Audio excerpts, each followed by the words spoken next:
Well, Greeny, we're halfway through another baseball season, and we're really seeing some players who stand out as winners. Kind of like business travelers who win at business by staying at La Quinta Inns and Suites. That's because you can put your La Quinta Returns loyalty points to work on the spot with instant free nights. Just drive up with no reservation and instantly redeem points for a free night that same night simply by using the La Quinta app. It's like hitting a grand slam. With an app instead of a bat. Well played. Prepare to win at business by learning more about instant free nights and check out the summer rates at lq.com.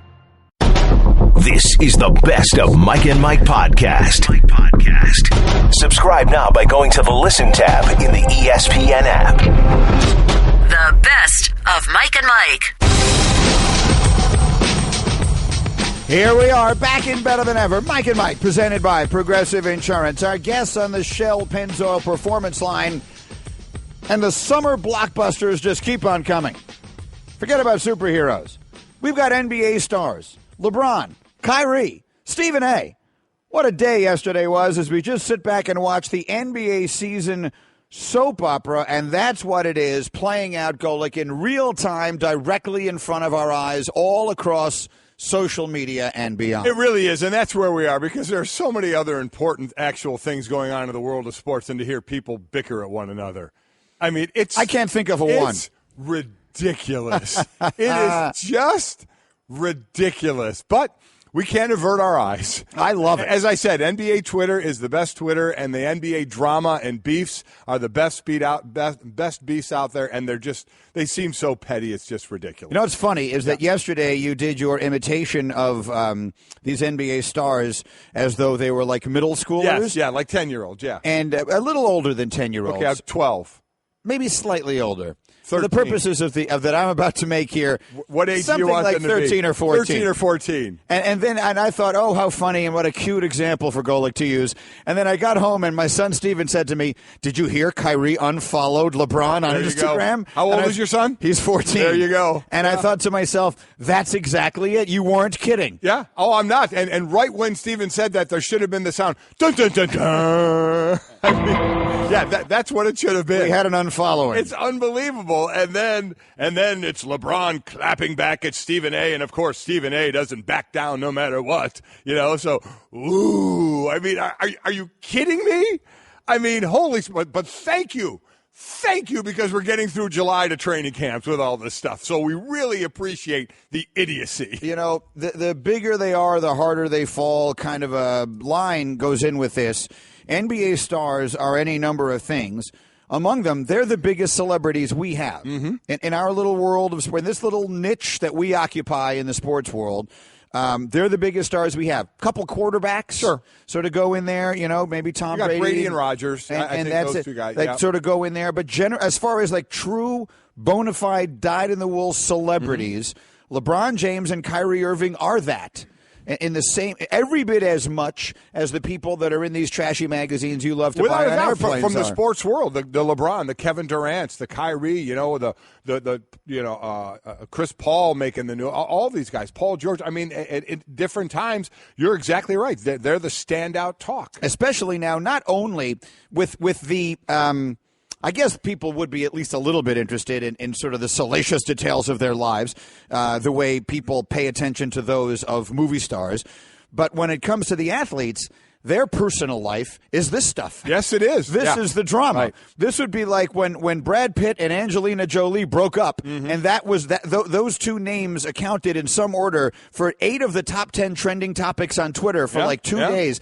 That's what this is. LeBron James and Kyrie Irving are breaking up, and we're fascinated by it because they're major celebrities, and this is their personal life, and we're all in. Where we should feel pretty good, because did you see the article about the top 10 sports breakups? No. You and I are number 5. Really? Number 5. Who beat us? I don't know. I'd have to get the articles. I forgot who put it out there, but yeah. We're number 5. I was hoping we'd. To which my wife immediately tweeted, "We're number 5." Well, I mean, I think that's good. Although, I mean, I think we could have been a little higher than that. I think so as well. How many years do you have to do this thing before you can get it higher than number 5? So we'll have to see. I didn't even see the list. Oh yeah. The list is out there. We were number 5. But forgetting that for the moment, and the thing that's going on here is, what is the game? A telephone where. It starts out as one thing. Story, and by the end. And by the end, it's another thing. So I saw LeBron's response. What he actually responded to was Slam Magazine on Twitter, right? He didn't directly respond to Stephen A., but Slam Magazine was basically quoting Stephen A.'s report. Right. And that's what LeBron responded to. But the parts of it, when I first saw LeBron's response, I didn't think he was saying that Stephen A.'s report was fake news. That's not what I thought he was saying. I thought he was saying that he doesn't feel the way the original story that I saw was Slam Magazine tweeted a story saying LeBron James cannot wait for Kyrie Irving to get traded out of Cleveland. And that was what I saw LeBron respond to. Mm-hmm. And that is not exactly what Stephen A. said. Stephen A. didn't say LeBron James can't wait for him to get traded out of Cleveland. Stephen A. said that people in LeBron's camp, I mean, you heard it here, we played it, everybody played it, right. That people in LeBron's camp said that LeBron was incredibly upset with Kyrie because they believe Kyrie's camp was the one that leaked the fact that Kyrie demanded a trade, and that LeBron, if he was in front of it, might want to kick his behind. Mm-hmm. That specifically is what Stephen A. said. So it felt to me a little bit yesterday like the whole thing was like a game of telephone. Like people were responding to things that weren't actually said, which is what happens when people aren't actually talking to each other, to one another, but instead are talking at the world. And you broke it down way more than I would have, because I could care less. I mean, seriously. I kind of like it. If LeBron is mad at Stephen A. or said get the facts right, was it at Stephen A. or was it at the article? I just didn't delve too much into that to really start to break that down, because at the end of the day, I don't really care. I care. But I understand it's fun to talk about. I delved and I care. I didn't delve. I'm endlessly You went off the high board right into it, didn't you? I did. I admit it. I am all in on this. I'm fascinated by this show. Look, I'm a sports guy. At the end of the day, I like sports. Yeah. These are my celebrities. I mean, this to me is infinitely, let's put it this way.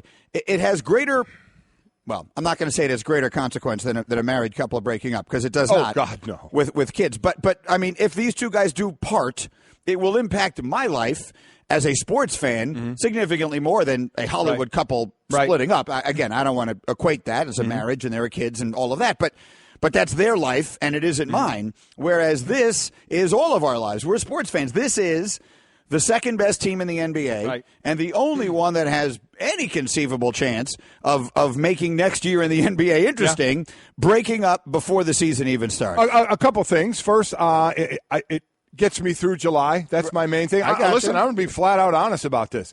I don't care. I really, if Kyrie's on another team, we talk about Kyrie on another team. You know, does it hurt the team where I was born and raised? Yeah, it does. But there's two things. Number one, it gets me through July. I'll be completely honest about that. The other is, it blows my mind how people can't have a conversation.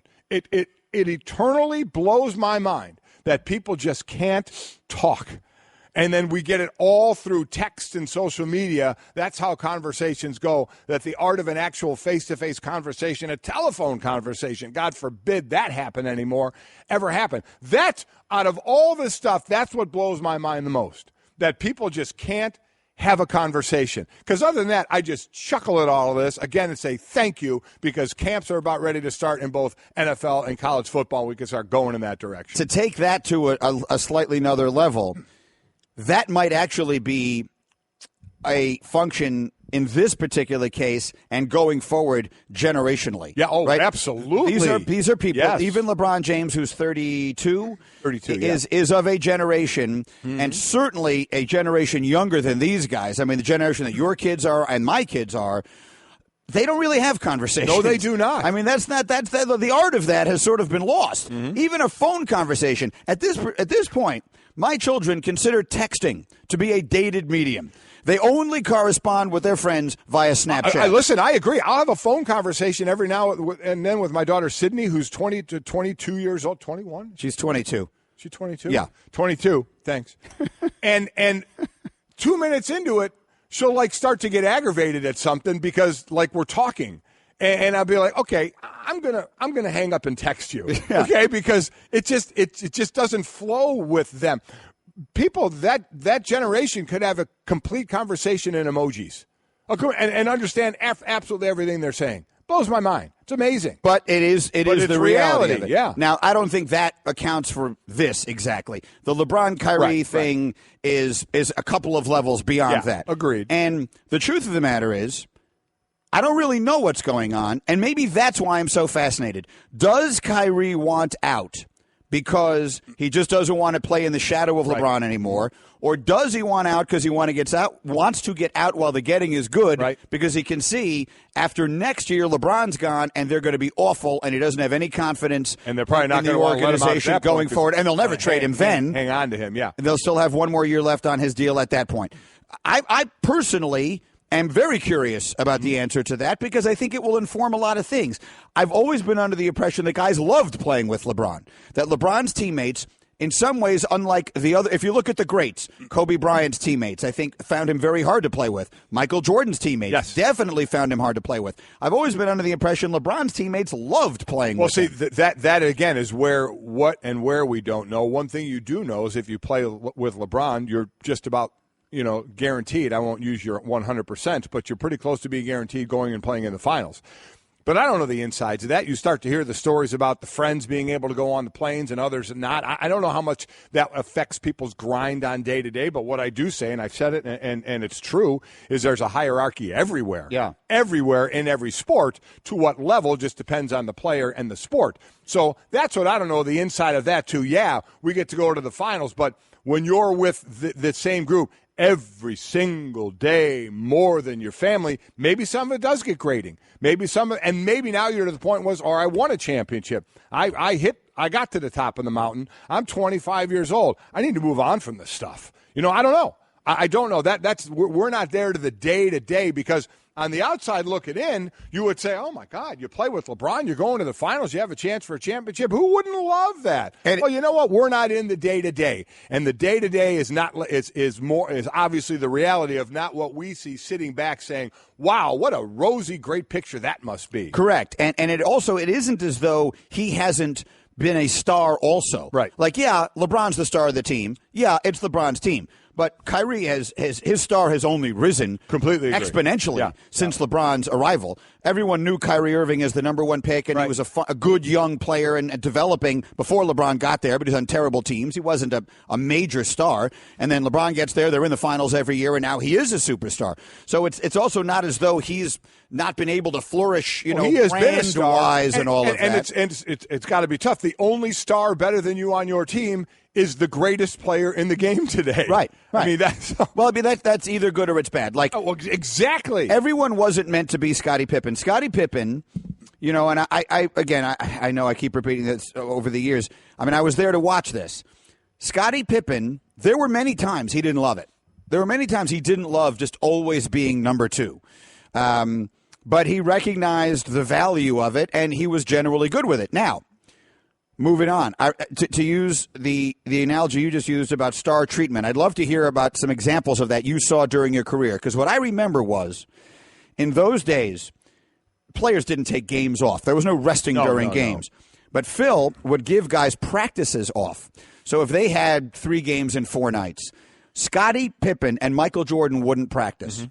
Horace Grant, who's the next guy in line, would get furious. Right. Who's the next guy in line? He was furious. Wait a minute. I should be with them. So the line is drawn. That had been drawn by Phil, and Horace didn't like it. And so now maybe Kyrie thinks there were some lines being drawn on the wrong side of him. Did you see that happen? Well, I mean, you just kind of you just naturally see it. Guys will get a preferential treatment. Guys can bring other guys around more than others. When you were playing? Where I'd be in a position where I wouldn't feel like I could ask that. Others, stars could just bring, and it's not like they were just flaunting it; as they just could do it, so they would do it. Do what? Like bring friends on the team plane or whatever? No. It's a little more cut and dry in the NFL when you go on these quick trips, right? Like that. But you know what? I didn't see any of that. I don't know if it didn't happen. It's not like I all these guys that I hung out with all the time. I didn't bring. But I mean, would the coach? I mean, in your day, would Buddy Ryan treat Reggie White and Jerome Brown differently than he would treat other guys? Oh, absolutely. Buddy Ryan definitely treated the star players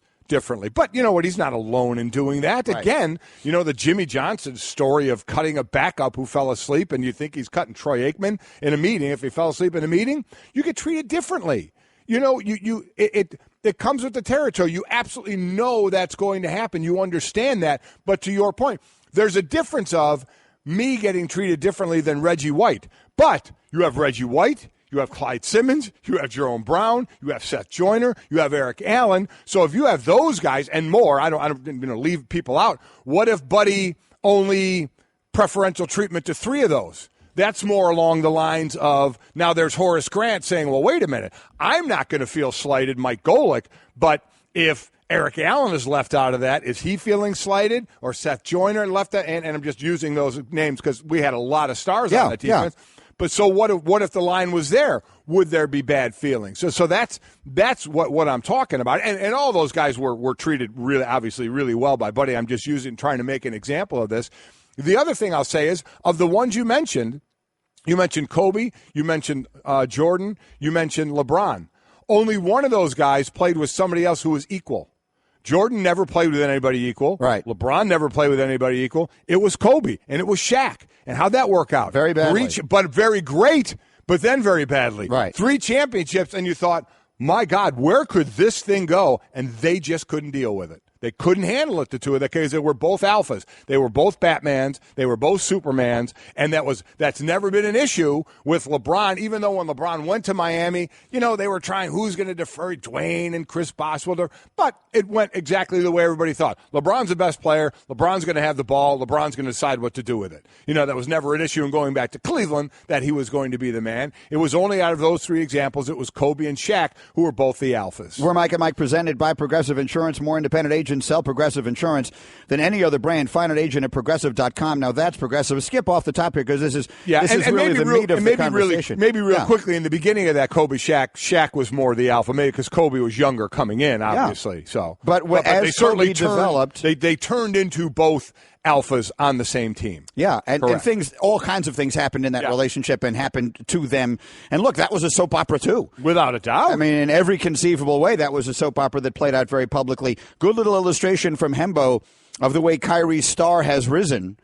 Did you know that during the 12 months that ended in March of this year, so the most recent data that we have, according to Forbes, the only signature shoe that sold more than Kyrie's shoe was LeBron. Mm-hmm. So LeBron was the number 1 selling shoe. Kyrie was the number 2 selling shoe. So it's not as though he hasn't become a major star. It's not as though he doesn't have a huge brand. And they're worldwide because he's in China now, Beijing, isn't he? He certainly was. He was in China when this story was breaking on Friday. Right. I don't know if he's back yet or not, but it's just, it's a much smaller world for people who travel the way he does. Oh, it sure is. He could have come back without our knowledge. But at any rate, I understand what you're saying, that it's all kind of goofy and soap opera-y and fun. Sick. But for the same reasons that you enjoy reading the whatever it is, the Us magazine, yes. This is my Us magazine. I'm with you. Listen, that's why I said I'm with you. It gets us through July. It's fun to talk about, but boy, it's quite honestly, it's a bit meaningless. You want another? It's total. Well, that part of it is meaningless. Yeah. If he winds up getting traded, it's not meaningless. I mean, from a sports standpoint, this is hardly meaningless. Yes. The breakup of LeBron James and Kyrie Irving right now is not meaningless at all, and it won't be meaningless because this is not a case. This is not going to be a Paul George trade where you wind up trading,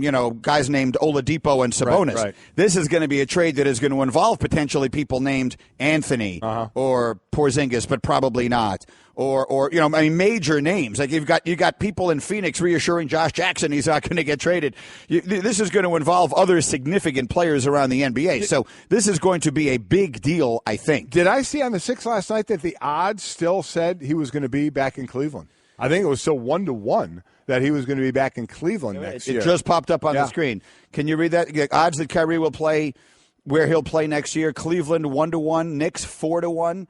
Suns, does that say 9-2? Celtics 13-2. I'm reading a screen that's not all. Yeah, I can't see it all that well. I think that's what it says. But Cavs are at the top, though. Cavs are at the top of him staying there. Because remember, the Cavs don't have to trade him. No, they don't. It's just the fact that the Cavs want to deal. We're going to talk with Chauncey Billups at 9 Eastern. We talk about makeup of team, drama of team. Again, there's just 12 guys, sitting there, 15 on a roster, but and it's a small team, and the drama that can be involved. Do they want that drama in Cleveland? Does Dan Gilbert say, I don't care about the drama, play, you're professionals, go play, let's get to the finals and see if we can win, deal with it, which you could absolutely do because, at the end of the day, they are professionals. And when the season starts, you're supposed to be professionals and play. So maybe Dan Gilbert's saying, that's what we're going to do. And others may say, you know what, we may need to end this thing. It's ugly right now. So I don't know what side it's going to go on, but it wouldn't shock me if he remained with the Cavaliers. this year. It wouldn't at all, because would you have any problem with Dan Gilbert saying, you're a pro, deal with it, we're not trading you. We are the best team in the East right now, and we're going to the finals with you helping to lead this team along with LeBron, and that's not going to change. I wouldn't trade him. Yes, I wouldn't have a problem with that. I would trade him. I don't know what Dan Gilbert's primary concern is here. The best of Mike and Mike. The soap opera that is the NBA offseason continues to entertain and amaze. A few more thoughts on that, and we'll update our poll question here, and then we'll dive into a couple of other stories, including news from the National Football League, or at least peripherally so, that is disturbing, to say the least, but requires, I think, a level of clarity that the headline doesn't always provide. Right. But we will. So we'll get to all of those. Meanwhile, let me read you a couple tweets here. 1-800-Flowers.com Twitter feed. Marie tweets, LeBron put Kyrie on the superstar path. He seems ungrateful. Leave without slamming the people that got you there. Well, listen, Kyrie was a great player. Kyrie is a great player. And Kyrie got to play along with LeBron, and they made it to some finals. I think Kyrie was always going to be a great player. I would believe that. So I don't – do we have to sit there and say he owes LeBron something for that? I don't know if Kyrie says I'm a great player because of LeBron James, and I and this team, we got to the finals a number of times. But I don't know if we can say Kyrie is going to sit there and say, understand, ego's involved, and I don't mean it in a bad way. Do we think Kyrie is saying, yes, the only reason I'm as good as I am is because I played with LeBron James? I highly doubt that. I also don't know that he's slamming LeBron James. That's the thing. He's told the team he wants to be traded. We don't know specifically why he wants to be traded or what he told them, and he hasn't come out publicly and said anything. So where this took the turn to the ugly place that it sort of went was with the reporting from Stephen A. that Kyrie's camp believes LeBron's camp leaked his trade demand or desire, or whichever one it is.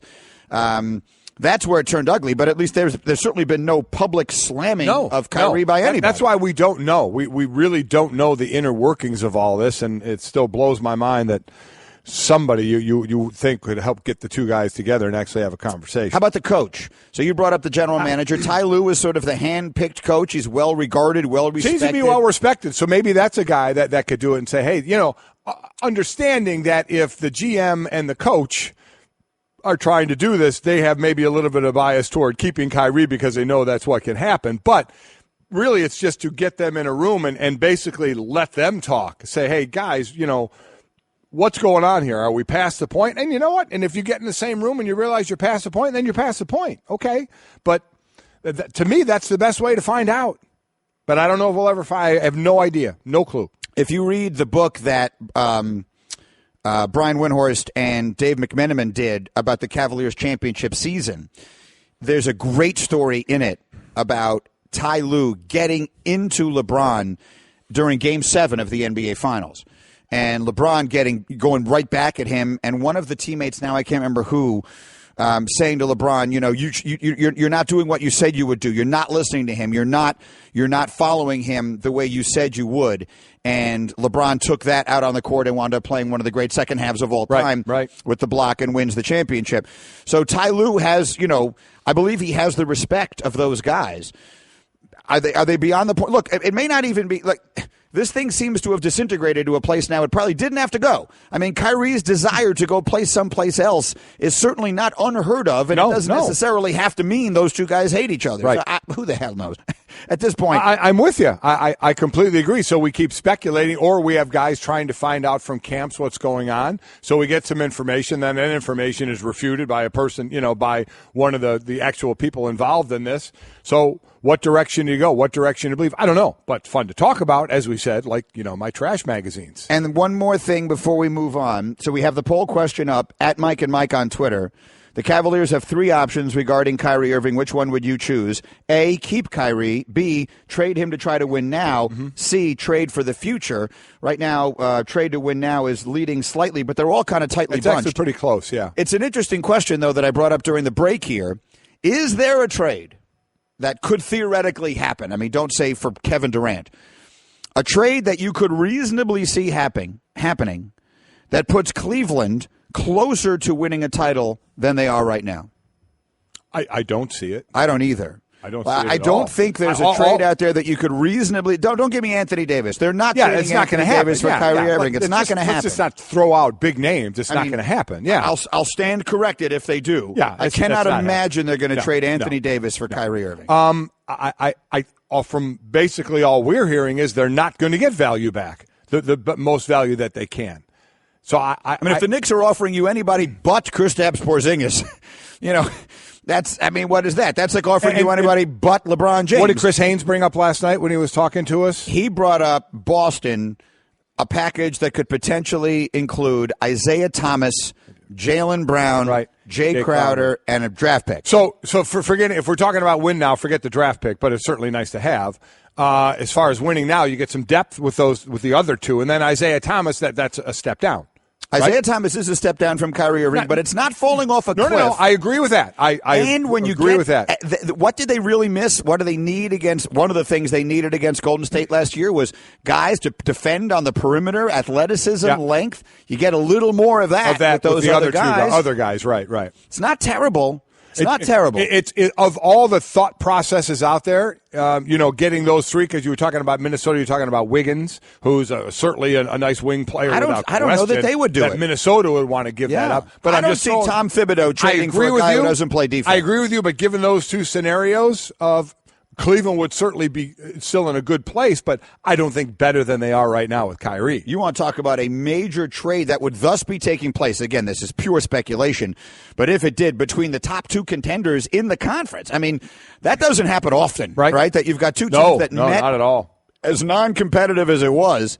Boston was actually the 1 seed and had home court advantage, but those are the two teams that met in the Eastern Conference That would be final. amazing. That would be too good to be true. That's why it won't happen. There's any number of reasons it won't happen, but it is an example of a trade that might leave Cleveland in a place where they could still win a title, where you could trade away Kyrie and you might still be able to win a title. Still get there to have the chance. Yeah. There aren't a lot of those. I agree with that. Out there normally when you trade a player of that caliber. Anyway, cast a vote on the poll question. We'll continue to discuss this as the morning continues, where Mike and Mike were presented by Progressive Insurance. And now you can test drive Snapshot even if you have insurance with another company. See how much you can save before you switch.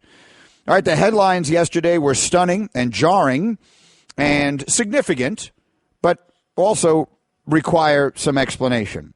So the headline is CTE was found in nearly 90% of brains donated by football players. And the immediate assumption that we would make if you read that is, oh my goodness, 90% of football players wind up with CTE. Right. That isn't actually a direct path through this.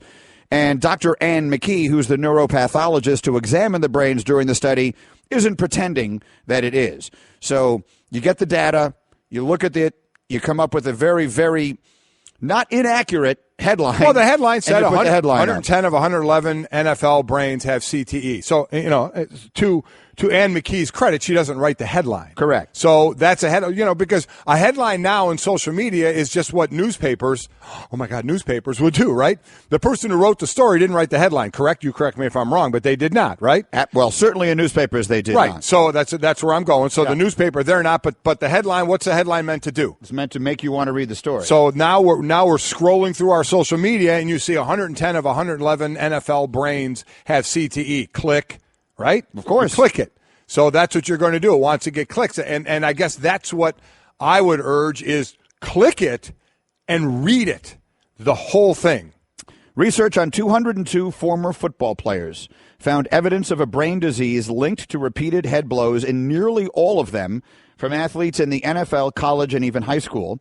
It's the largest update on chronic traumatic encephalopathy, or CTE, a debilitating brain disease that can cause a range of symptoms, including memory loss. The report was published in the Journal of the American Medical Association. Here are the actual details. CTE was diagnosed in 177 former players, nearly 90% of brains that were studied. That includes 110 of 111 brains from former NFL players. Now, let's make clear, this was a biased study, right? And it was not. It does not purport to be other than that. These were brains that were donated specifically by families of former NFL players because they wanted their brains studied. Thus, there was reason to believe that there were problems, and thus they would be found there. It does not follow that 110 out of every 111 people who played football would have CTE.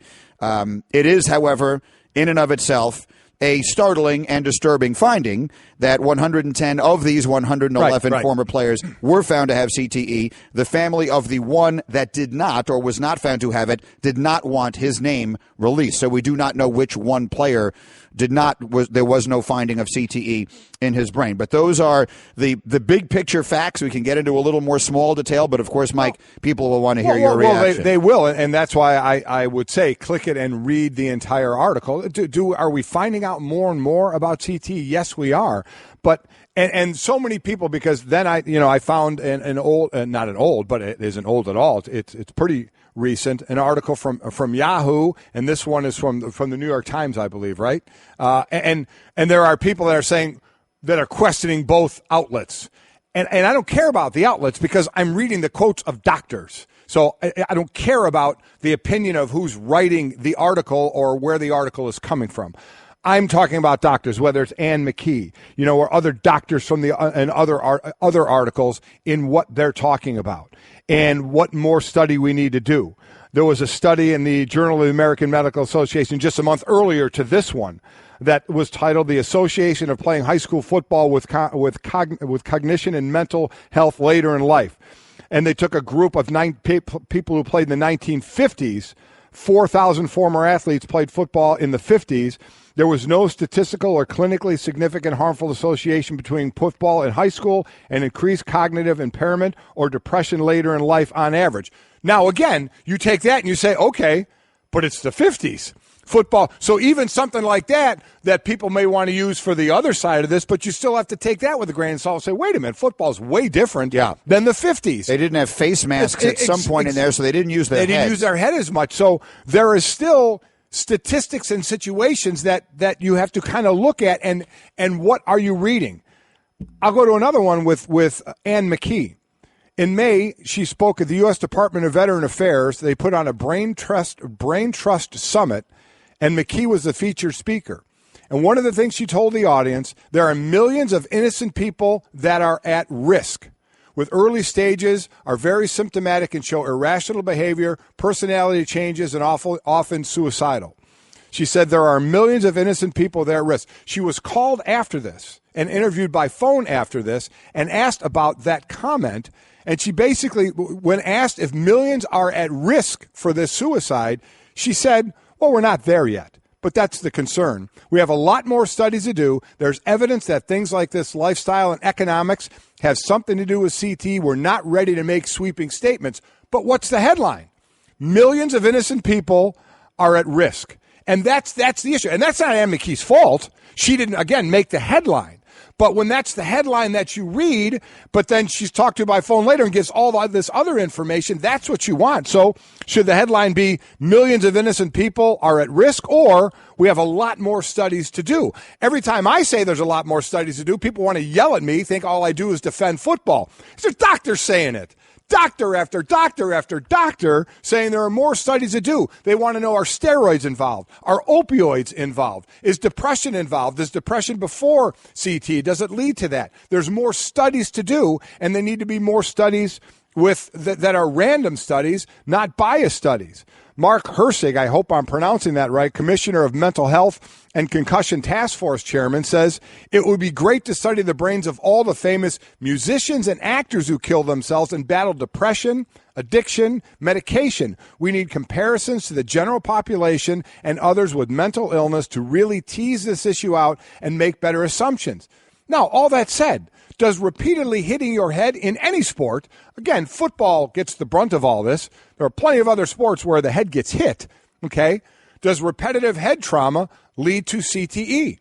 And we're finding out more and more evidence. We're obviously having athletes post-mortem finding out they have CTE.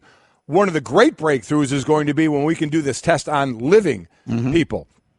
Don't think I just want to bash everything, gang. There's a percentage of people that just played in college football that has CTE. My 2 boys played in college football. Why the hell would I not be concerned about some of the percentages of what's going on? And the percentages grow when you go into the NFL. I played 9 years. Now, I've had 0 symptoms. I'm 54 years old, but who knows? But I've most of my friends, in all honesty, are fine. But certainly there are some that are not. But why is it so hard for me to keep saying, let's learn more, when the doctors are saying that? The worst part of this, there's the NFL side of it. But these are, again, grown men who are learning more and more and can make their own decisions. You heard what Wes Welker said. Yeah. Wes Welker's had some of the most documented concussions out there, and he said, hey, I'm not living day to day thinking my brain's going to explode. Right. He said, I'm not living that way. And there are other players who are scared to death about what might happen. Here's my issue, or my fear is the wrong word. My concern is when you see these headlines and have these articles, forgetting the NFL side of it, it's more along the lines of what my wife is doing with youth football, because that's where it all starts. And they talk about percentages going down, but as I said, still much more study to go. Is parents deciding if their kid should play or not? What do they read? Are they reading this article? Are they reading that article? Are they listening to this doctor? Are they listening to that doctor? Are they just seeing the headline and saying, my kid's not playing?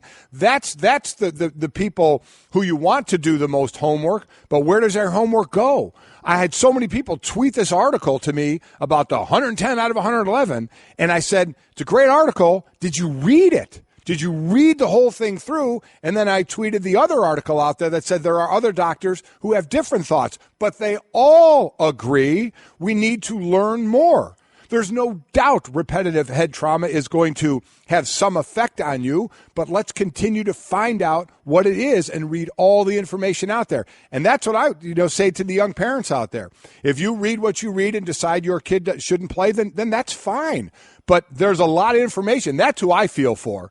Because where do those parents go for all their information? Because there's a lot of it out there. A lot of it out there for them to try and digest to see if their 8-year-old, their 10-year-old should go out and play some football or not. Or, for that matter, any contact sport where their head can get hit. I think that the only legitimate answer right now is, as you keep saying, we don't really know. There isn't any question. But and I hate to cut you off, but really don't know, how does that help the parent when you sign up for your kid this month to play football? No, it doesn't. That's the tough part. So my question to you is, are numbers diminishing in participation in youth football? The numbers were diminishing. The latest I had gotten was in the last couple of years they had been going back up again. So and youth football has taken a move to take more hitting out of practice, flag football, this rookie football. I don't think you were here when we had Bill Polian on talking about the next level of less players on the field and no linemen in three-point stances, and another level flag, rookie football, and then tackle football. So they're taking measures in football. Again, you're not going to make the game safe. You're still going to get hurt, but levels along the way that you can do. But that's what young parents are dealing with right now, is what do I do with my kid when I'm reading that headline or reading this headline and I'm sitting here saying, read all of it. Well, do you want to sit there and read hundreds of articles before you make a decision that Johnny wants to go play with his buddies, who he goes to school with, to go play a little football? It's tough. It is tough. And there are a couple of other places. The loudest voices on this subject do not belong to doctors. They belong to former players. So when you've got guys like Bo Jackson and some of the others who said, I wouldn't want my kids or my grandchildren or whatever it is to go out and play football, I think that reverberates. Yes. I think people hear that loudly. I agree. I think that it's important. Again, this study, many donors or their families contributed the brains because of players' repeated concussions and troubling symptoms before they died. Right. Meaning these 111 players, there was a reason to think this number was going to be perhaps disproportionately high to all football players. However, you don't know. The thing that makes you angry a little bit is the way this was covered up for all the years that it was. It makes you really angry when you think about what the NFL did. However, now I think that for whatever the reasons are, they are putting a ton of money into trying to get these answers. Here's the reality for the mom and dad of little Johnny, who's 8 years old right now. You're not going to have a concrete answer. You're not going to have a concrete answer between now and the time that kid graduates from high school to this question. But what I'll say, because I am certainly an advocate of football, but I don't bury my head in the sand about what's going on, as I say now, your kids may not be in a better time to be playing football because more is being done now in the game of football, from proper technique, less hitting in practice, equipment getting better. We're in a better position now than we've ever been because of recognizing all of this. So that's the one part that I look at to try and tell parents who are on the fence of, we may be in the best time because we have some of the best recognition of, okay, there are issues out there, and we're finding out more and more.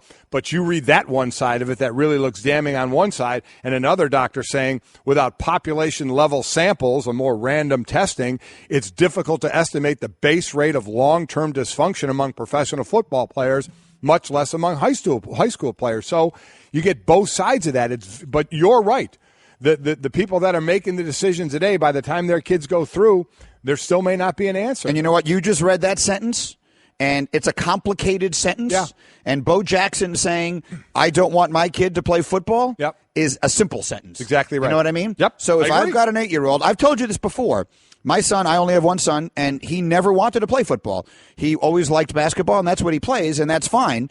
And so I never had to decide whether he was going to play football or not. And I've told you, my wife many times, who I would have 100% expected to be on the other side, has said repeatedly, yeah, if he wanted to play football, she would have let him. Now, high school, college, Right. all of that was unlikely anyway. But, when he was 9 and a bunch of his kids went and played peewee football or whatever it is in town, he wasn't interested, and so he didn't. She says she would have let him. But a lot of other people, a lot of moms and dads will hear that. Read that sentence again, because that was a complicated sentence. Without population-level samples, Complicated words.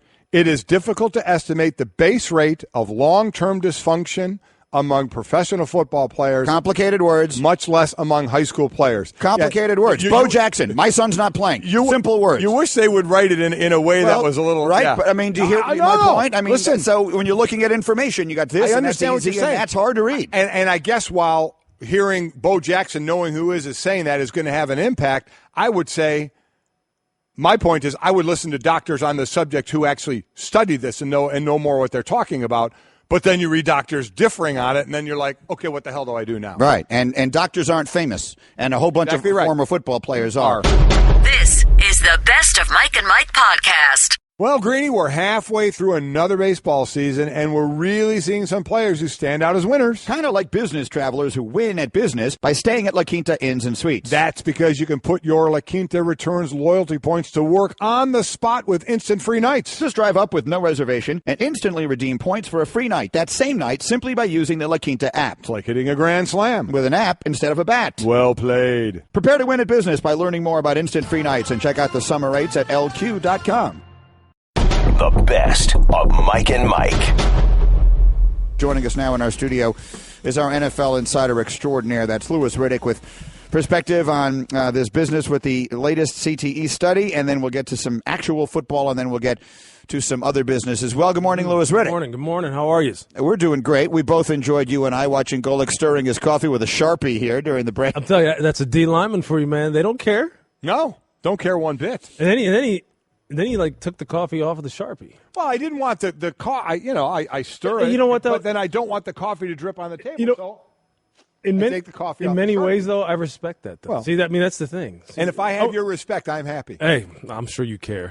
You do it with a pen all the time. There's something different about the Sharpie. I can't explain why. Yeah. It's just there's just something about it. It just doesn't. Bottom line, you know what it does? The job. It does. There you the go. coffee is stirred, and Golick is happy. There we go. All right, back to the really serious business here. You saw the findings in this latest study, the results of which were published yesterday in the Journal of the American Medical Association. Again, it does not mean that 110 out of every 111 people who played football are going to have CTE. This was a study of donors and families who contributed because of the players' repeated concussions and troubling symptoms before they died. But it does not mean that the findings are not themselves startling and disturbing. So as one who played football for a really long time, and B, one who is now as intimately connected to the sport as you remain, what were your thoughts? Yeah, Greeny, it's one of those things, again, that makes you sit back, start assessing your own physical state, your mental state, your emotional state. You start to wonder, are I displaying some of the signs that maybe some of these guys had in any way, shape, or form? It makes you then spin it forward to if you do have children, what is the proper age to start having these young men start playing football? Playing a game that obviously guys like myself, guys like Mike, people who played the game all the way to the highest level are a little bit biased in terms of what the game did for us. So you always are going to defend the game. You always are going to want to advocate for playing football because of all the lessons it teaches you. But this is the kind of data that you can't dispute, although obviously it's a little bit skewed because of the fact that as you read, some of these guys started displaying symptoms that their families were concerned about. But when you have a young son like I have who, when I sit there and I look at him, I think back to myself when I was 6, 7, 8 years old, and I started playing football when I was 7. You start going, do I need to really start rethinking that? And some of the literature, some of the studies say that maybe you should, that it shouldn't be the same as it was for us. And then, what if, is it going to eventually at some point in time, is the research going to say maybe you shouldn't be playing football at all? I mean, I don't know where this is going. I heard you guys talking about this because you don't know where it's going. You won't have all the information, and you will have to just try and make an educated guess. But it's hard for me to kind of really – I'm so biased towards defending the game because of the fact that what it did for my family, what it's done for me, what it's done for my children. I mean, it's something that that I defend staunchly, but these kind of studies are concerning. They are concerning without a doubt. It would be great if somewhere along the line the technology and the medicine was able to tell you more while players are living and while they are going through these symptoms, whether or not this is something that is happening to them, as they're still alive. You just hope that it makes the kind of advances that you can kind of help players along while they're still here. So I'm going to put you on the spot in a second, but one other story, and some of these I read of a neurologist who had said, she sees, younger patients, and younger, I don't mean kids, I mean high school to college, who, have had concussions, and so many of them think they have CTE. And one swore he had CTE, and she was trying to say, we're not sure, but was so past the point of thinking that he had CTE and it was the end that he killed himself. Yeah. And post-mortem, they looked at his brain. He had no signs of CTE at all. So this is where mentally It gets just what you were talking about, and we're in such a tough place with it. But so let me put you on the spot. Everybody, you're so recognizable. I mean, player, front office, on ESPN. So you're in an airport somewhere. What if some mom comes up to you, and which could easily happen to you, and say, my son is 9 years old, and I'm thinking about having him play tackle football. What would you say? Now you have to tell her. Yeah, well, considering the fact that I have a son who's 6, I would sit there and probably say, you know what, err on the side of caution, and don't have him play tackle. Wait until he's a little bit older, until his body's a little bit more developed, and kind of lessen the chances of him taking repeated shots to the head to where it will have a long-term effect on him. Because I think, right now, as I'm sitting here and you hear about this study and you start thinking about it, and it's really not something I think about yet because he's not of the age where he's actually even said he wants to start playing football yet, but I'm probably going to hold him back and have him wait, but I'm not going to discourage him from playing the game. It's just you're going to take a more educated, a more intelligent approach to when is the right time for him to start. Literally, no pun intended, start banging heads with guys. Though, I mean, that's what you have to do. And if you don't, and you just ignore this, I mean, I don't think that's smart, obviously. And the one good thing you see, we had numbers up there. It was just on the screen. Numbers in flag football have gone up, and as I said. In USA football, youth football, they're trying what's called rookie football right now, which is in pads, but it's less people on the field, a smaller field. Bill Poling is part of the group that was helping put that together. So I think that's another step. And so you have other things as well before you get to the actual tackle. Different parents could feel in different situations. So it was up slightly. I think that this in the year 2015, it was up from the year before. Flag football has been up as well. So we'll see what direction it goes as options are there for the youth. I will say that youth football, it's funny because back when we were younger, I mean, youth football was advertised, and it just seemed like it was everywhere. And to me now, just observing it day to day in real life where I live, you just don't see it being talked about and kind of being advertised and being pushed and publicized the way it was when I was a kid. Which is interesting because the numbers are up. Right. I mean, right. And I'm glad they are, quite honestly. But, I mean, you always saw sign-up banners everywhere. And there were, like, shops where they were selling youth football equipment and see now everything is geared towards soccer and the town that I live in and all and I'm glad that the numbers are trending forward because there was a time now where I was a little bit worried because no kids were talking about it and I'm just glad that it's moving in the right direction in that regard. All right, Mike and Mike, Louis Riddick is here with the Straight Talk, brought to you by Straight Talk Wireless, best phones, best networks, no contracts. There aren't easy answers to these questions, but we will continue to seek them out for you. And again, the Journal of American, or the American Journal, what is it? The Journal of the American Medical Association was where this study was published yesterday. All right, there's a bunch of other football stuff out there. Let me ask you one quickly here, and then we'll break shortly and get to some other stuff. RG3 works out with the Chargers. Mm-hmm. Our understanding is that workout went well.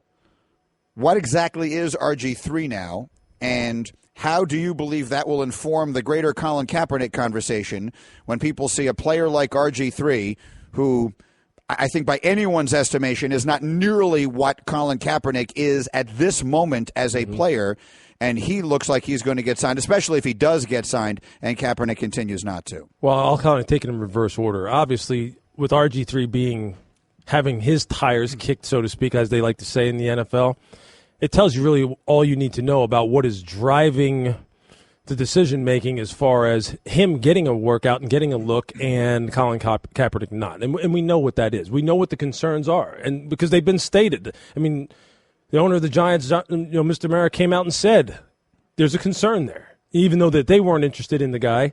But there is a concern. Fan bases have reached out to certain teams and said, hey, look, we're concerned about having this guy as a part of meaning the fans, our organization. And that's not something that's new. Where people stand on that, is up to their own individual opinions. But we know what the issue is here. As far as where is RG3, look, I don't care how he does in a workout, quite honestly. I mean, I've been through 100 workouts and watched 100 quarterbacks throw the football in individual private workouts. RG3's issue is not a workout issue. It's a functional playing the game issue, which I don't think he's been doing anything right now that would suggest that all of a sudden his game is going to be different. He's still a guy who's lost in the pocket, doesn't know how to navigate the pocket, has inconsistent fundamentals, and his accuracy is all over the map. So where has that? What has he done to change that? He hasn't been playing. So I really, this workout and saying that he looked good, I could care less, quite honestly.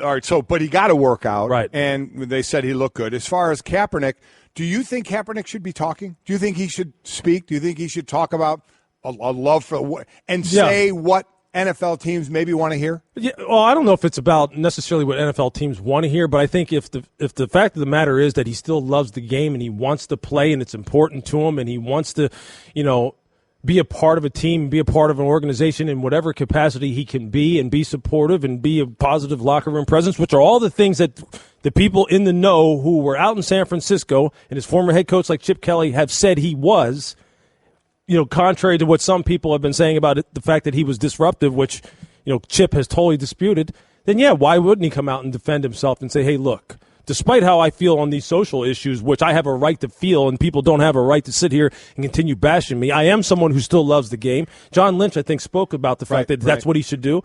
So sure, he should. I think he'd be well within his right, and I think people would like to hear that from him. Mike Louis Riddick is with us in our studio. Coming up next, we're going to put you in the impossible position of being the man right now in charge of not the Cleveland Browns, which is tough enough on its own, but the Cleveland Cavaliers. Oh, boy. Now what do you do? Mike and Louis Riddick in our studio. We have a question up, a poll question on the Mike and Mike page on Twitter, and it reads as follows. The Cavaliers have 3 options regarding Kyrie Irving. Which one would you choose? A, keep Kyrie. B, trade to win now. C, trade for the future. 40% say trade to win now, and that is leading what is a pretty close poll. So you're familiar with the circumstances of this, Louis, and again, you have a variety of interest of experience that I think would inform a good opinion here because you played for a long time, so you know the dynamic, the interpersonal dynamics of teammates, and then you've been in the front office for a long time, so you understand, the people who have to try and figure out a way to make these two guys want to work together. So now, you're Ty Lue or you're Kobe Altman or you're Dan Gilbert. Mm-hmm. What do you do? Yeah, this is a tough one, and I'll tell you what, it's tough for someone who comes from a football background because in football, it really is about out of yourself and into the team, and you don't hear players really making these kinds of waves the same way that now you see on the regular here in basketball about how guys will quickly go from, about the team to what's good for me. And what's good for me is getting with the best guys I possibly can get with and trying to win championships. And, what's good for the team, I'm not really that concerned with. But in this case right here, considering that they are the behemoths in the East, and if I'm the front office right now, I'm doing everything I can, quite honestly, being that LeBron still has another year to play there in Cleveland before he's eligible for free agency. I'm trying to keep these two guys together here because I'm looking out for what's best for the team as a front office person. As a player, if I'm LeBron and I'm Kyrie, I think right now we're both better with each other. And if we want to have any shot, quite honestly, of competing with Golden State in the West when we get to the finals, which arguably, you would assume that if they keep this team intact, they will get back to the finals again, then I'm trying to really bridge this until 2018 and then seeing what happens from there. Look, I get it, though. I see the transformation, really, though, in basketball, watching it from the outside, about how these guys are very mercurial. They're very much so on a razor's edge about what's good for them, and they will, in a minute, it seems like, want to change their situation and go somewhere else, and they really are not. It's not the same mentality as football. It really isn't. These guys are different. They look at things, I think, very much so individualistically, a lot more than what happens in football, and that's got to be tough. That's got to be tough for GMs and owners to deal with in the NBA, quite honestly. So along those lines, we were talking about the millennials and the age of the players today. Do you think it's more of a millennial thing that they don't get together and talk, or do you think it is a sport thing? I really do think. Well, it may be a little bit of both, Gold, quite honestly. I don't know if communication among the quote-unquote millennials is the same as it is for the older generation, because right now, look, just look at it when you go anywhere out in public. How many people do you actually see sitting there and actually having a conversation, and how many people do you see with their head down like this, just going away on their iPhones? People don't really talk about things anymore until it kind of reaches a critical point like it is right now in Cleveland. Yeah. Then you got to put people together and actually start talking. Right now, it's all about, well, sources are telling me that you're mad. Sources are telling me that you're leaving. Well, I hear the sources, and then all of a sudden it's kind of like, oh, well, maybe we should sit down and actually talk about something here. It doesn't make sense, huh? And that's what it seems like it's getting to there in Cleveland, unfortunately. This happens very seldom in football. One example of it, you tell me if you think there's a similarity here, would be Donovan McNabb and T.O. in Philadelphia, right? Where there was that one was based in money, whereas this one isn't based in money. But that one was about money. T.O. didn't think that Donovan went to bat for him to get his money after Donovan got his, and T.O. got mad, and he went public with his being mad, and he tried to turn the locker room against Donovan, and the whole thing became a mess, and they wound up sending T.O. away. Yeah, that's the closest thing I can think of in football to something like this. Does that make sense to you guys? Does that seem similar? It does a little bit, although, that relationship, I wasn't in Philly when that happened, but that relationship seemed a lot more toxic, and there was really some true, dislike between those two guys, where this one doesn't seem like that. LeBron just doesn't, and I don't know LeBron, but it just doesn't come across to me like, he had any kind of real animosity towards Kyrie, or Kyrie have any animosity towards him, and I'm just speaking from what I've been reading and what you kind of observe. This just seems like a situation here where one guy, again, not knowing the entire situation, just seems like he wants a change of scenery and he wants to be the guy and just doesn't want to be the little brother anymore. And I guess that's okay. It just doesn't work like that when you have 53 guys on a football team where one guy can really hold a whole organization hostage like this guy, Kyrie, can hold really Cleveland hostage right now. The best of Mike and Mike. Right now in our studio, you never know what he's got cooked up to make us upset. He's the one and only Will Kane is here. Good morning, Will Kane. That's not my intention. I don't. But you do it so well. But it always seems to be the result. Seems to be my talent. I take it, though, like we were talking earlier, Greeny went to a lecture just because.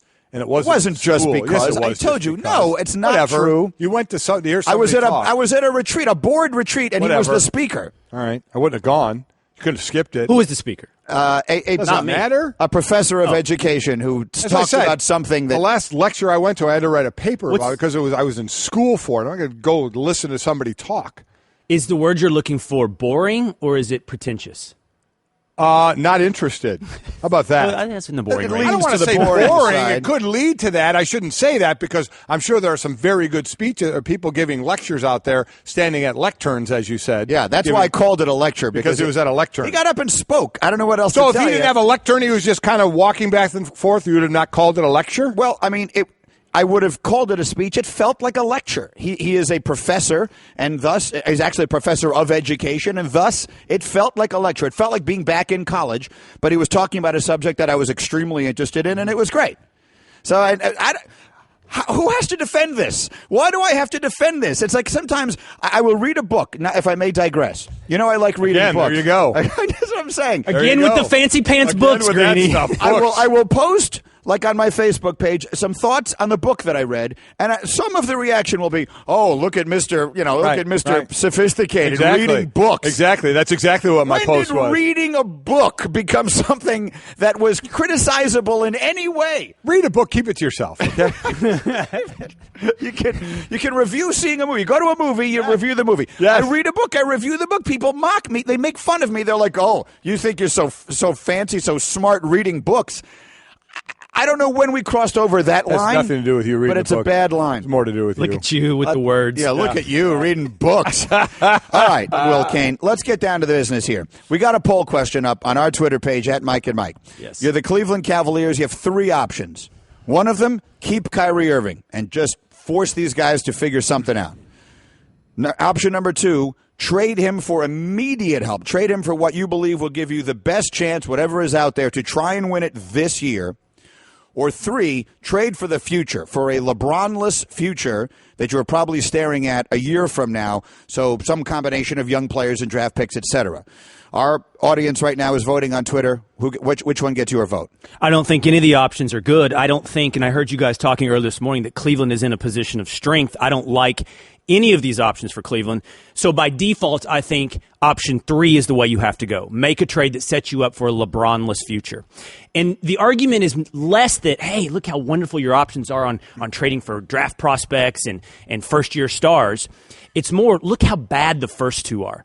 I don't believe, and I've received a lot of heat from people in Cleveland, including, by the way, Ric Flair, who we just had playing with his classic speech. Clap, woo. That I'm trying to be a realist with Cleveland. I don't think you bring these 2 guys at this point together and put them on a footing where they can again compete for a title in the NBA. That is partially because the chemistry is broken, and it is partially because you're asking them to repair it in an environment of instability. At best, it's a 1-year run. Maybe more, Golick. I know you've taken issue with that, but no one else knows that. Right. So Kyrie is asked to set his ego aside, repair the relationship with LeBron in an environment where that could work for 1 year. So I think option 1 is unrealistic. I think option 2, making a trade that sets you up to continue to contend without Kyrie, is also unrealistic. I see one option there.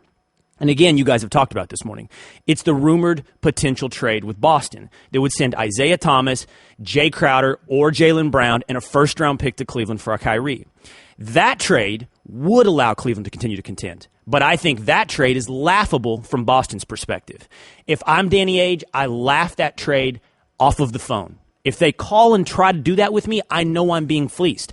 I personally believe that for some reason this is controversial, I would rather have Isaiah Thomas than Kyrie straight up, much less add Jaylen Brown and a first-round pick. Kyrie's a better player.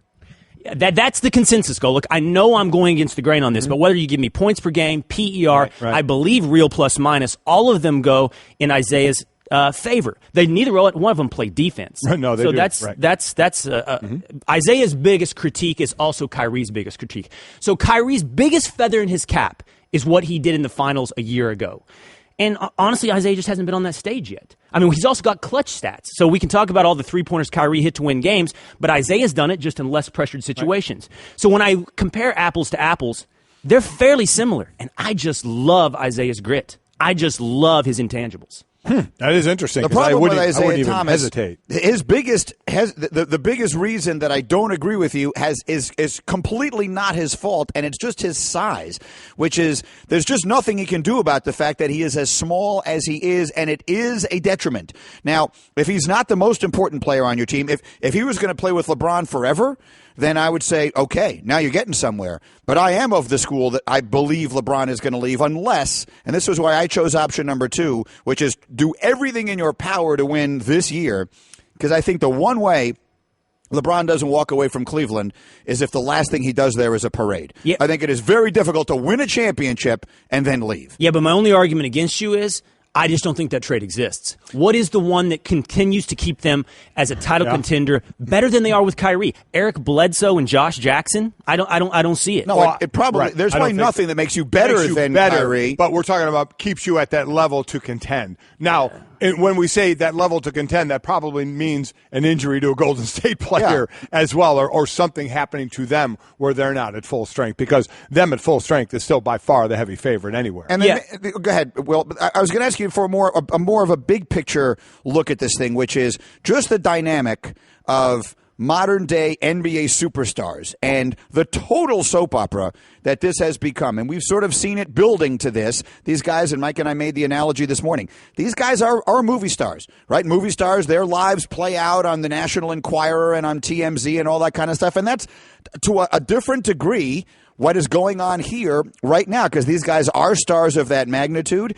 Maybe this was sort of a logical conclusion to the way we have built up the megastars of the NBA, but it really is now a soap opera playing out in front of our eyes. Absolutely. And you've made this point several times. The offseason has been more interesting than the regular season. I think you've gone farther than that. More interesting than the playoffs as well. Way more interesting than the playoffs were this year. Yeah. I mean, the playoffs are supposed to be more interesting than this, but the playoffs were a foregone conclusion from day one. We had like 5 good games out of 2 months. So to me, this has been much more interesting. I think another question to ask is, why did this? Now, I know it just didn't happen now. We know Kyrie, I believe, was in China, but we supposedly have heard that a couple of weeks ago, a week or two ago, but still even a week or two ago. Why then? Why not? We saw Paul George go. We saw Chris Paul make it and go. Why has Kyrie waited this, even up to 2 weeks ago, about his intentions if he wasn't happy? Did something happen in that time frame now? I think it did. Happen? I think what happened was he found out that they were shopping him. I think he found out that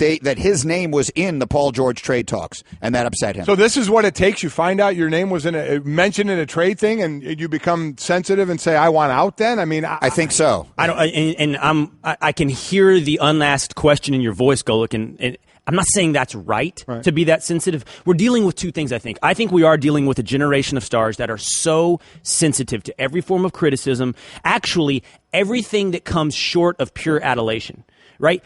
Anything that can be seen as questioning someone's greatness is the deepest cut you can make. I think you're seeing that with LeBron and Stephen A. right now. I think Kyrie being thought of as a potential trade piece, he doesn't internalize that as business is business. He internalized that as a complete slight to him. I think that's the environment we live in today.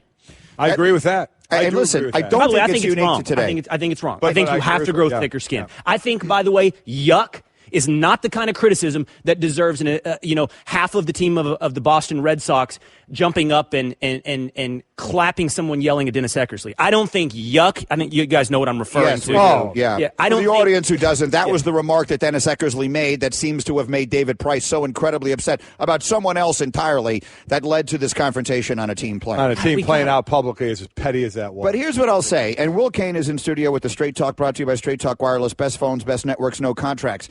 Before we start saying this generation is just of stars is so incredibly sensitive, and I will use this analogy because people make fun of me for worshiping Michael Jordan. So if I'm going to say something critical of Michael Jordan, then it comes from a place of because I do idolize him. Michael Jordan, one time, and people who are old enough will remember, during an NBA playoff series, was seen gambling in Atlantic City late at night. A columnist named David Anderson, who was in like a million halls of fame, won Pulitzer Prizes, one of the best-known sports writers of all time, wrote a column criticizing him. This was during the playoffs. Michael Jordan stopped speaking to the entire media for 3 weeks. During the entire playoffs.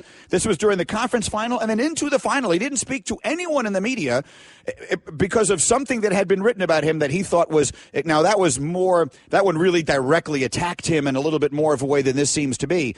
But I don't think this is so new. I just think that there's so much more of it now. You think in this day and age, if Jordan played now, that he wouldn't be able to hold back and he'd just go after people? I think that he would be perceived as being Michael Jordan. Anything anyone said about him, he put a chip on his shoulder and we applauded him for it. In those days, we said, like, oh, look how competitive he is. He'll take any slight and turn it into motivation. And I think there's a little bit of similarity to what's going on here now, and somehow we perceive it as weakness or frailty. Okay, so I think two things. Number one, I think you're right. I think the modern-day athlete is just subjected to an vastly different quantity of criticism than anyone in the 90s or before that ever was subjected to. And many of us respond. I often respond on social media to those that criticize me, not in a defensive way, but in an engaging way. I'd like to directly confront those who have something to say to me.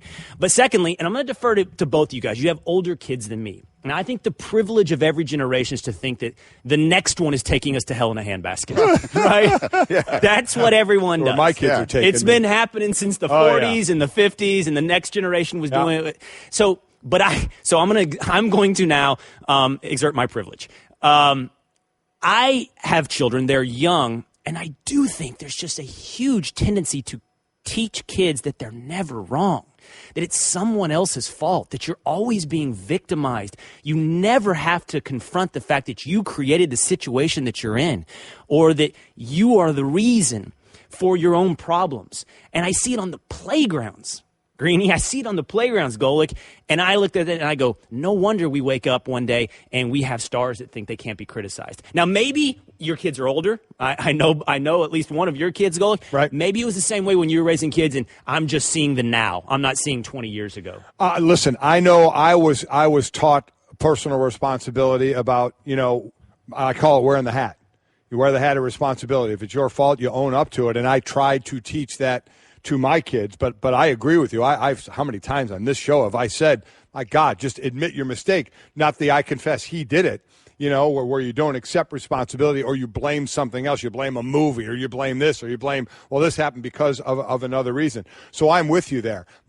So I agree. My complaint about this generation, and you're right, without trying to sound like the old fuddy-duddy, is I am a face-to-face guy. And I understand we're in a texting, tweeting mode, but I get it, and that's fine, but they're not mutually exclusive. That doesn't mean you have to lose the other. It doesn't mean you can't still do the other sometimes, maybe not at the rate that my generation did it, but it doesn't mean you have to lose it altogether, where we saw a study that said 68% of millennials avoid conversation, avoid face-to-face, avoid it, don't want any part of it. So that's the part that I wish we would get a better balance of, not just have the phone, which is fine, and we better jump into that mentality because you don't want to be the guy left out of that. But I don't know why you can't still have a little bit of both. I think that to your point, Will, which I think is 100% true, and it doesn't go back to the 40s or certainly not the 1940s. It probably goes back to the 1440s. Right. And this is always what happens because the world changes and people are resistant to change of all kinds.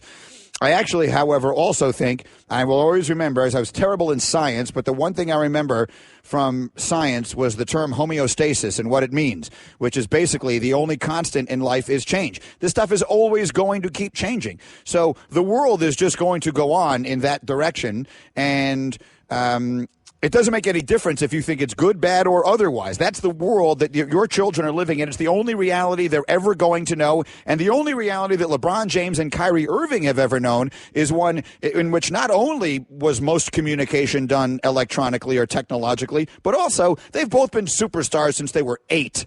Right? So they've been pretty insulated because they were so ridiculously good. Everyone been telling them how great they were, wanting to try and get as close to them as they can because they could see where they were going.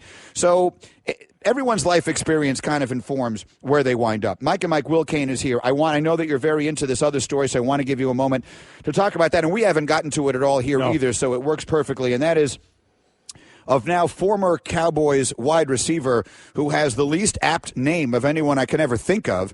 His name is Lucky Whitehead, but you cannot have been as unlucky under any circumstances as he was in this scenario. For those of you who are not following the story, the Cowboys release him. He became kind of famous last week when he was the one on social media saying his dog had been kidnapped. Right. And that had a happy ending and got his dog back, and that was great. So now Lucky Whitehead is charged with shoplifting in a case in Virginia. In June. June 22nd. The Cowboys cut him. He comes out and says, I wasn't in Virginia June 22nd. And oh, by the way, he wasn't. and the police have now fully acknowledged they had the wrong guy. Some other person who looked something like him somehow knew his name and social security number and a bunch of other information, gave them that. Total mistaken identity. He did nothing wrong, and yet he's been released by the Cowboys. Well, that's the story. Will Kane, your thoughts? So now that I spent a little time this morning criticizing an entire generation, let me fully endorse criticizing two things that are dear to my heart. One, the Dallas Cowboys, and second, myself. First, with the Dallas Cowboys. I've loved this team since 1981. It was my first memory, Dwight Clark catching a pass in the back of the end zone from Joe Montana over Ed Too Tall Jones. But I am very ashamed of what the Dallas Cowboys have done here with Lucky Whitehead. I know why they did it. It's nothing new to football or professional sports. Jimmy Johnson laid it out perfectly for us in the 1990s when he cut a guy who's barely on the team for falling asleep in a team meeting, but let stars get away with much, much more. We know this is the way it goes. We know Lucky Whitehead is a sacrificial lamb. By the way, while we're at it, we also know there's a good chance Lucky Whitehead wasn't even going to make this team. Right. They drafted Ryan Switzer in the 4th round. There's a really strong chance Ryan Just so you know, 2 years ago, I'm not you, but 2 years ago he had 6 receptions. Last year he had 3. Yes, and he's had a role on end arounds and right. in the return game. He's not a bad player, truthfully, but his prospects for making this team weren't great. Still, that being said, he paid for the sins of the Dallas Cowboys. He paid for the fact that we all came out here and talked about the Dallas Cowboys having a culture problem, what they should do with Zeke. All of, Damian Wilson getting arrested for assault, Nolan Carroll getting arrested for DUI. In the end, the guy that paid for all of that is Lucky Whitehead, and he paid for it for a thing that he did not do. And that shows an inherent lack of principles. That I'm ashamed of the Dallas Cowboys for doing. But more importantly, what I really wanted to talk about this morning is I'm also ashamed of myself, because yesterday on First Take we talked about this. Now, I have self-awareness about what people think of me and what it is I do on any program I go on. I am not a contrarian for contrarian's sake. I'm not here to get attention. I'm not here to try to be different just so you all look at me. I'm here because I often think the group is wrong. And one of the places I think the group is the most wrong is when they prematurely indict someone, often on criminal things. Whether or not it's been Greg Hardy or I can't think of all the instances at this point where I've done it, where I said, I'm not sure. I'm not sure on domestic violence, on assault, on whatever it may be. I'm not sure. Let's wait. Let's see. And been, I don't know, unpopular is the least of the word on some of these things. Some accused it sometimes of villainy. Here yesterday with Lucky Whitehead, I said, I don't know how the prosecutors and the police could actually mistake someone's identity to that point. And I doubted Lucky's story, right? I didn't indict him, but I didn't go far enough in doing what it is I pride myself on doing, and that's doubting the public narrative. And in the end, I feel like I fell short of something I think we should all do. And Lucky paid. It's not a huge price. He'll probably get another job. Yeah, some other teams have been calling, it seems. We can all move on and go, what's the big deal? But to me, it is a big deal. It's a big deal when the mob, nails someone up and uses them as their scapegoat, and now, obviously wrongly, my job, I feel like often, is to stand up against the tide. And I don't think I did it strong enough, and I think we all make mistakes, and so I'd apologize to Lucky today.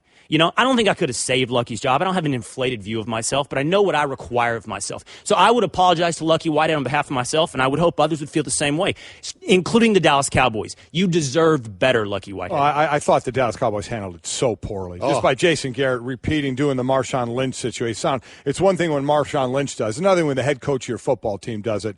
I'm sorry, that sounded awful out of them and how they handle this entire situation. It was the kind of thing that Bill Belichick can get away with doing. And because he's done it. He can. Because he's done it. Yeah, but only he can. I mean, even Belichick, I think, would not totally skirt something like this. Yeah.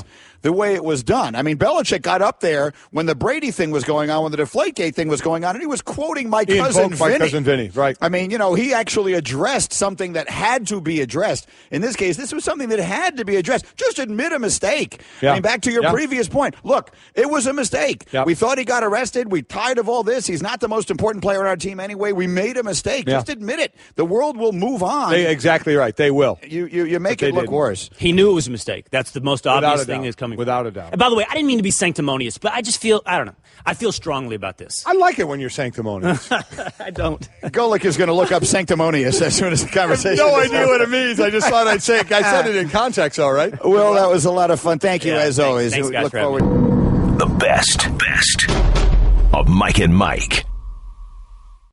You're listening to Love Advice with Leanne. Caller, you're on the air. Hi, Leanne. Long-time listener, first-time caller. Why, in your professional opinion, do you never take my calls off the air? Is this Carl? Yep, it's Carl. I mean, we had a few dates. Everything was great. I thought, Well, when you switch to Geico, you could save a lot of money on car insurance. okay, awesome. You should call them. I will. Geico, because saving 15% or more on car insurance is always a great answer. You're listening to the best of Mike and Mike. Certainly, all eyes continue to be on the NBA and on the Cleveland Cavaliers in particular, and the continuing issues between LeBron James and Kyrie Irving. And will this cause the breakup of those two stars who have been in the NBA Finals 3 consecutive years? Our own Chauncey Billups obviously has great insight into that situation, and he joins us now on the Shell Pennzoil Performance Line. Chauncey, Mike and Mike here. How you been? I'm good. What's going on, fellas? Well, listen, not much. We're just sitting here watching the soap opera play out before our eyes, and as talk show hosts, we're extraordinarily grateful for it. And as basketball fans, I'm extremely interested in it because it could create sort of a monumental shift in power of one of the best teams in the sport. But let's just start with whatever insight there was. At one point, there was an opinion that you knew this had happened, that Kyrie had asked for a trade when you were there talking about the GM job, and then you were clarifying that you didn't know. So for our audience, which has not heard, can you just sort of explain what it was that you knew and how, if at all, it informed your decision not to go to Cleveland? Well, I did a radio show with a good friend of mine yesterday, Dick Lombardi in Denver, and he didn't, but somebody, I guess a writer that was listening had misquoted me saying that I had knew that, Kyrie had requested a trade when I was going through the process, and it was untrue. It was false. I was misquoted. Because at the time that I declined the opportunity to be the president of the team, Kyrie and Dan and the Cavs, they hadn't even had their meeting yet. So I was misquoted there. But what I did say, guys, is that, obviously you go through the process and you doing your due diligence on them, just like they're doing their background and due diligence, and they're vetting you. You start to find out things, about the team that most of the world just naturally doesn't know because they're not taking a deep dive like you are when you're looking at a life-altering opportunity. So, I mean, that was pretty much all I said. But I tell you, and I've said this time and time again, guys, like it was a great opportunity, and I'm grateful that Dan Gilbert, who's a friend of mine who I've known for years, but I'm grateful that he even seen me in those eyes, through those goggles, and see me as a possible president and offer me that opportunity. It just wasn't time at the time of it, but it was a great opportunity, and I was thrilled to be in that race. Well, just think, if you were in that race, you'd be trying to make, or if you did end up there, you'd be trying to deal with this situation. So is it unrealistic for me to just say, how is it possible that if there really is all this Twitter about this, story about that these two guys can't somehow, some way actually speak to one another? Is that so unrealistic for me to think that they can't have some kind of conversation to see where each other is at? That's very realistic, to be honest with you, and you know that, Mike. I mean, that's team sports are, it's something else. But I don't believe that these guys dislike each other. I don't know what this thing is really all about, but you've played on several teams, and you don't have to go. You ain't got to go to dinner or family reunions with your teammates. All you got to do is have a good, working, respectful environment. And as we can see, these two guys have had that. I mean, they work very well together. So I'm not sure what it really is, but it really is sad because Kyrie's such a special player and he's young, and I still think that there's some things that he can probably learn from a guy in LeBron James who's been excellent and has carried the league for over a decade. Mike and Chauncey Billups. So we have a question that we're asking our audience today, and again, you might have been the person who was in the shoes of those who will now make this decision.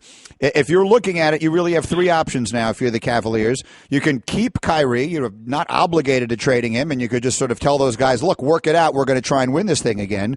You can trade him for short-term help, meaning trade him for something that puts you all in to try and win it this year. Or you can trade him for long-term help, which is to say you may be staring at a future without LeBron 1 year from now, so you trade him for young players and draft picks and all of that.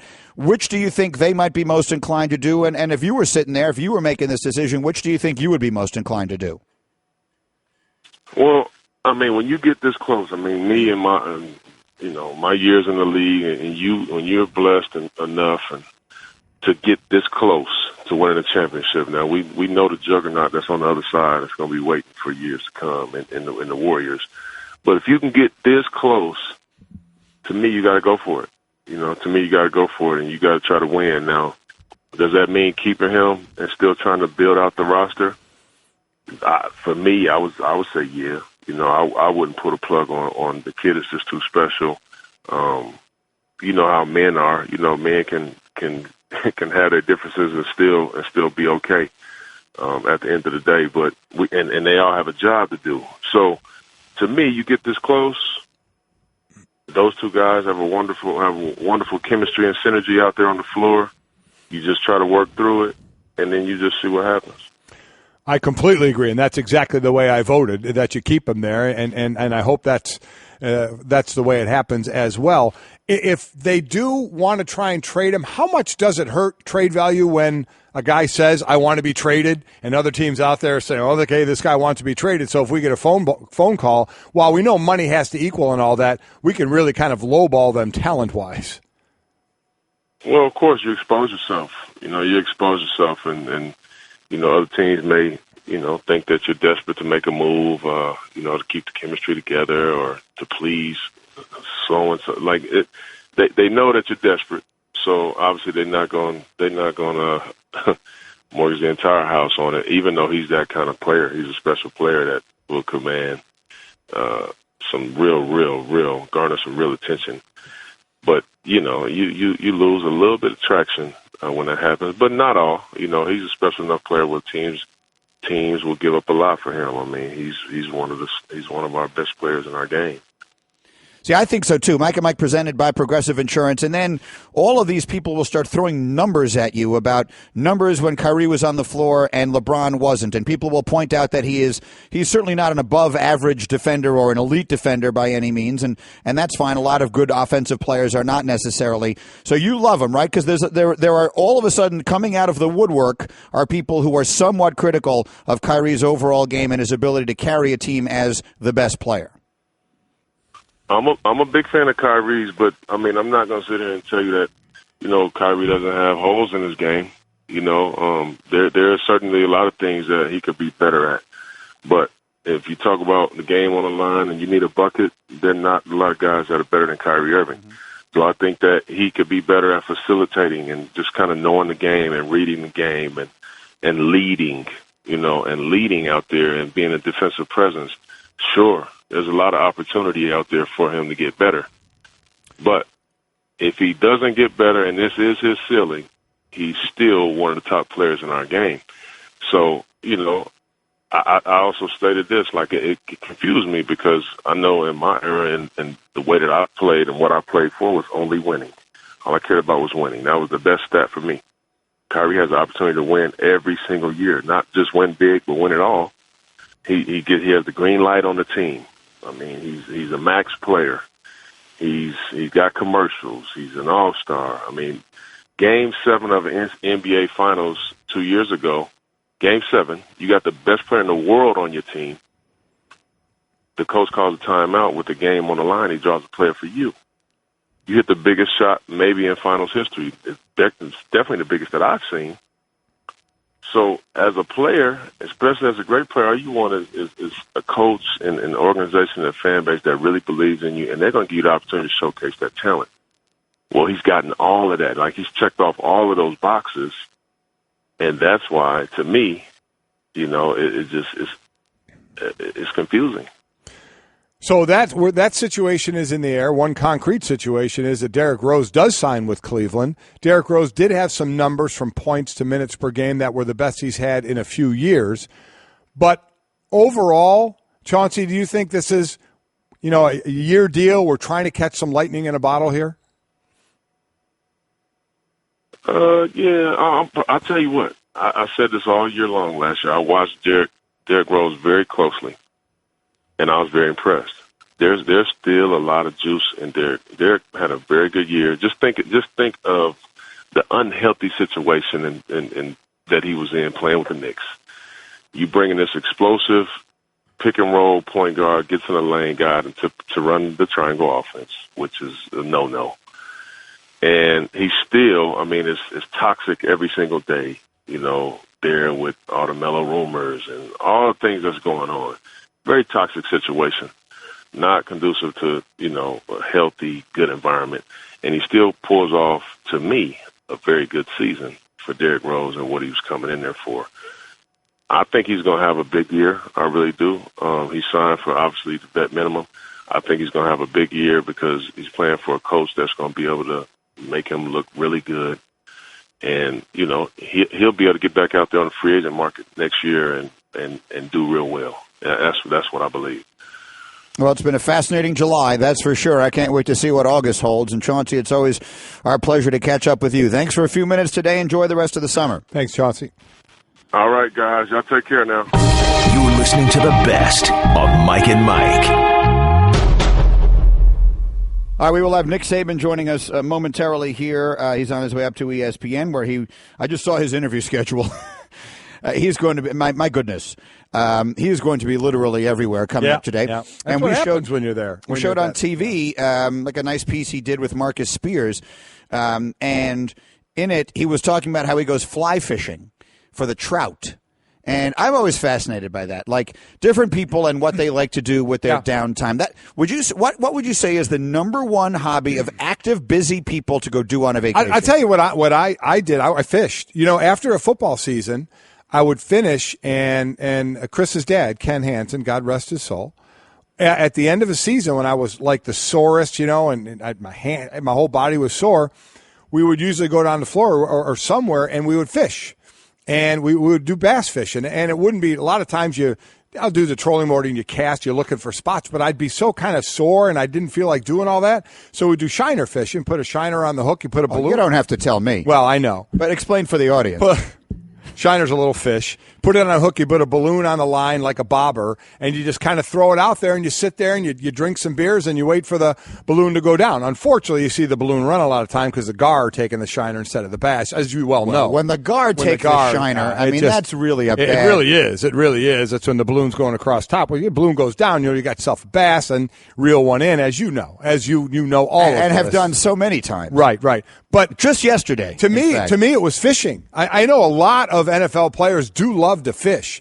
But it's either that or just go somewhere and do nothing. And for any sport, really, you're just so worn out at the end of a season.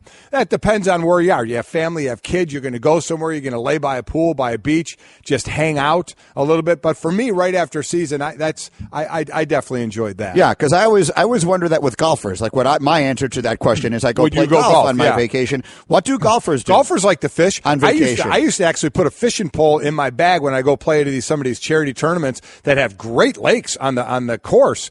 And while there's a holdup on these things, fish some of the lakes. It's awesome. Here he is. He is a 5-time national champion coach, and he likes to fly fish in his downtime. There you go. He is the one and only Nick Saban from Alabama. Joins us this morning on Mike and Mike. How are you, Coach? Doing great. How are you guys? Doing well, Coach. Sometimes I don't like it as much. I do a lot of bass fishing. I get, unless I'm doing it wrong, the elbow and the shoulder. I guess I had too many surgeries on that side. It gets me after a while with the fly fishing. Maybe I'm not doing it right.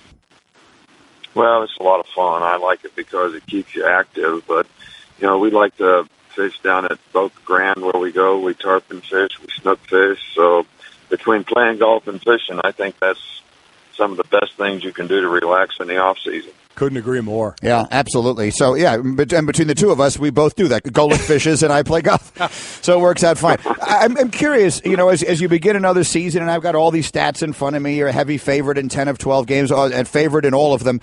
I'm just curious how different an offseason is. You're coming off now having played in the national championship game in consecutive years against the same team, and both of them, epic, classic games, one of which you hold on and win and one of which you lose at the very end. Just how different, personally, is an offseason for you when you were reflecting on a heartbreaking loss versus a thrilling win in such similar games themselves? How different was this offseason for you? Well, I don't think it's a lot of really that different for me as a coach, because you're always sort of self-analyzing, trying to figure out how you can improve, whether it's the organization, whether it's the individual player, whether it's your coaching staff. You're recruiting new players. You turn over about 25% of your team. You got people in new roles, whether it's leadership roles, whether it's opportunities to play, whether it's playing a different position. So I think that happens regardless of whether you win or lose. I do think, though, that it does affect the players to some degree. Guys being a little more hungry helps them to want to hunt a little more, work a little harder, maybe invest their time better, maybe practice a little more deliberately and with a little more passion and enthusiasm. So we've had a good off season, and the good teams around here have taken ownership and been accountable for whatever their role is on the team. And I think this summer has been good for us, and hopefully it'll carry over into the fall.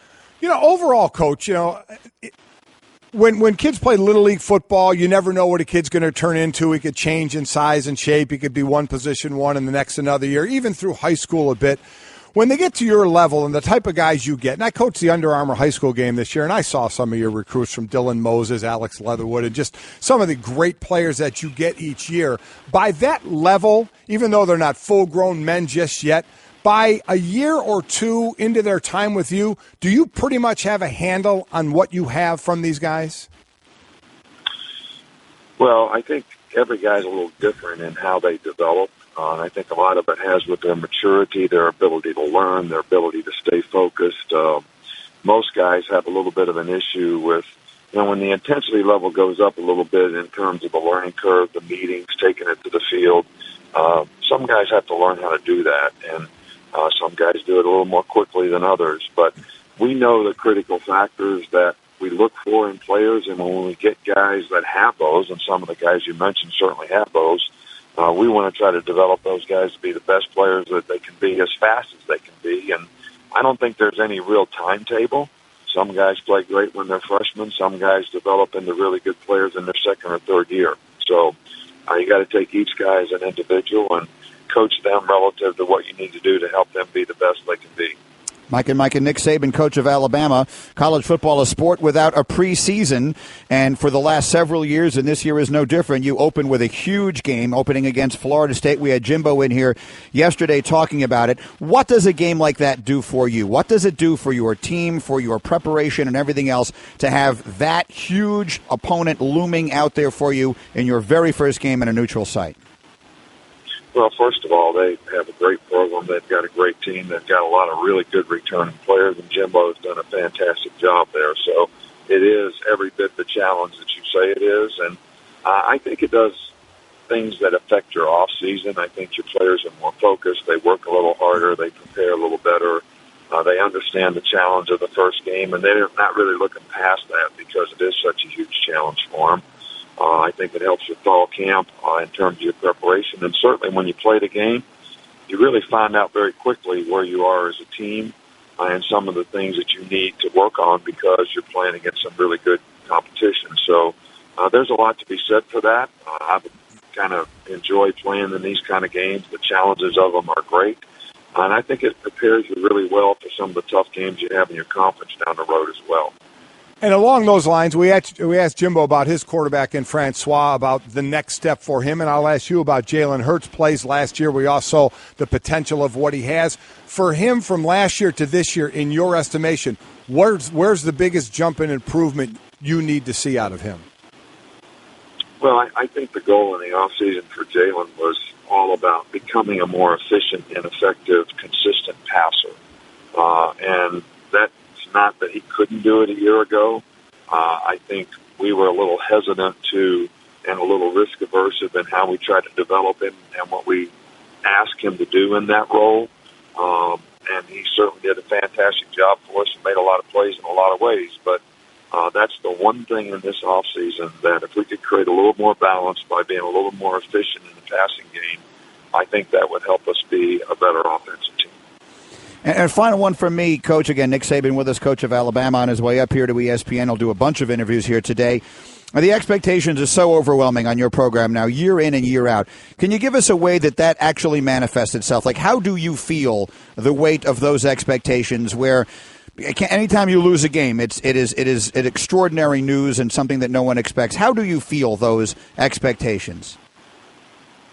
Well, I think when people have high expectations and when they accomplish something and they expect to do it the next time and the next time and the next time, it can be a huge negative from the standpoint of your inability to minimize your anxiety that's created by that expectation, and then your inability to really focus on the process of things that you have to do to stay successful, keep climbing, trying to improve, trying to get better. So we'd rather not focus on the expectations that are all external to the program, but focus on the things that are internal to the program systematically that are going to help us develop our team, become a better team, help the individuals on our team to, improve and get better so we have the opportunity to be the best team that we can be. And that's how I try to manage it personally, but I also try to get our players to manage it that way.